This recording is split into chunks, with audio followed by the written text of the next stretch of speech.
We are following some breaking news at this hour. An officer is in the hospital and a suspect is dead after a shooting. Yeah, this happened near 26th and Zunai Street, just off of I-25 and Spear Boulevard. Brianna Fernandez is live there right now. And Brianna, what have you learned? Hey, good morning to both of you. So we know this started outside of the Quality Inn. You can see the officer's car is still parked right in front, right near the door of the Quality Inn. Chief Ron Thomas with the Denver Police Department gave us an update about 10 minutes ago. He said that this happened just after 4 this morning. The officer's car, as you can see, there's evidence markers surrounding that vehicle. So we know that the male suspect, he walked into the Quality Inn and then walked right back out with a gun. And that's when the officer noticed the weapon and the suspect started shooting. Now, the officer was able to get out of his car through the passenger side. And when we asked the chief if the two talked or exchanged any type of communication, he did say that none of that happened. No communication happened between the two. Now, the suspect and the officer were taken to Denver Health. The officer has been with the department for about 10 to 15 years, and he is currently in the hospital. He is doing fine, according to the Denver Police Department, and he is currently with his family. The chief also said that the bulletproof safety vest is what saved the officer. He was struck multiple times in the chest area. Again, this is still a very active scene. You can see crime scene tape is surrounding the Quality Inn Hotel and that road, that main road here near Spear and I-25. Officers will be on scene for quite some time, just investigating exactly what happened and piecing everything together. We know the Denver Police Department, Colorado State Patrol, and CBI are investigating the situation. For now, I'm going to send it back to you guys in the studio. All right, Brianna, sounds like that area is going to be closed for a couple more hours. We appreciate you breaking that down for us. Right now, Mike Johnston is Denver's mayor-elect. Johnston lead grew overnight, and his opponent conceded in the race. Our Anusha Roy is following the latest results this morning, and Anusha, Johnston claimed victory pretty late last night. Yeah, just after 10 o'clock when Kelly Brough called and conceded the race, and then he claimed a victory. It's been a long journey, you guys. We went from 17 people on the ballot to 16 that you could vote for in April to a runoff to now Mike Johnston claiming victory. Johnston has close to 55% of the votes compared to Kelly Brough at 45%. Johnston is a former Colorado State Senator, a teacher and principal, and soon to be former Mayor Michael Hancock tweeted congratulations to Johnston, saying he is confident the city will be in good hands and said, "My team is standing ready to support the incoming administration." The transition will happen over those next couple of weeks, and in our next half hour, we're going to be hearing more from Mike Johnston. We just had a chance to chat with him about his plans to address homelessness, which we know has been top of mind for a lot of you at home.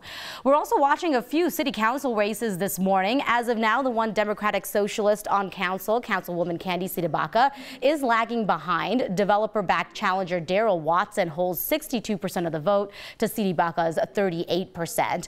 Another Democratic Socialist candidate is also falling behind. This is for District 10. Incumbent councilman Chris Hines is leading by 2,000 votes over Shannon Hoffman.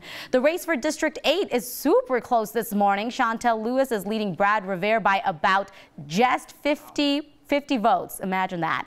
Again, all of these are still unofficial results right now. Denver Election says the city saw about a 28% turnout with less than 150,000 voters casting a ballot. In about 5 minutes, we're going to be meeting with our elections expert, Alton Diller, to give us a little bit of perspective on the turnout itself, what that tells us about the elections, and a look back at what really set Johnston apart, especially because he was so aligned with Kelly Brough all along on centrist policies for the city. And of course, Anusha, as we heard in your interview with Mike Johnston, the real work is just now getting started. He had some pretty ambitious goals there. Yeah, very ambitious goals. You know, you can say a lot of things on the campaign trail. Now it's about what actually happens when you're in office. All right, Anusha, thank you.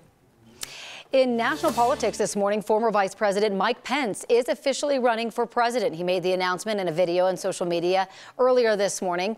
He will be the 9th Republican to join the race. Pence's former boss, Donald Trump, is still the front runner as of now.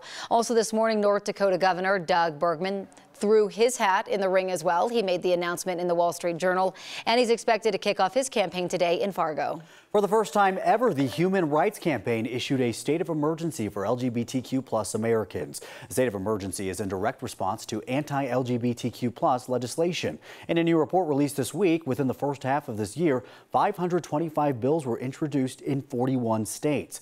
220 of them targeted transgender individuals.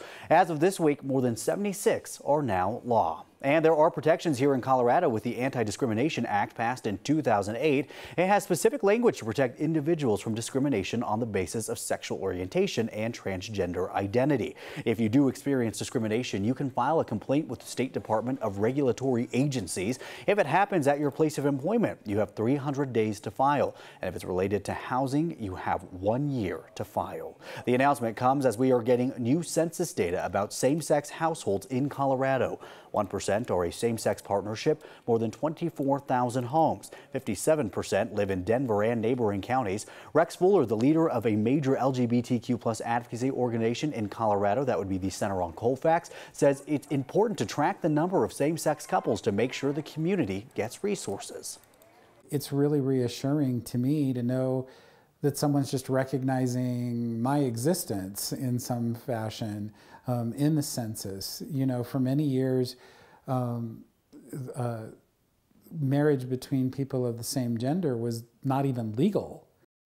Fuller says it is possible that these numbers are an undercount because minority groups may not trust reporting to the government. Get your rally towels ready. It is time to beat the heat. For the Nuggets. The guys are in Miami for the game, and fans can pack Ball Arena tonight for the watch party. There are still tickets available for $20 online. We're now less than 12 hours away from tip-off for the Nuggets. Oh, but we are so excited and ready for tonight. And today we have team coverage on 9 News. Our Scotty Gage waking up pretty early in Miami. We're going to hear from him coming up at 8 o'clock.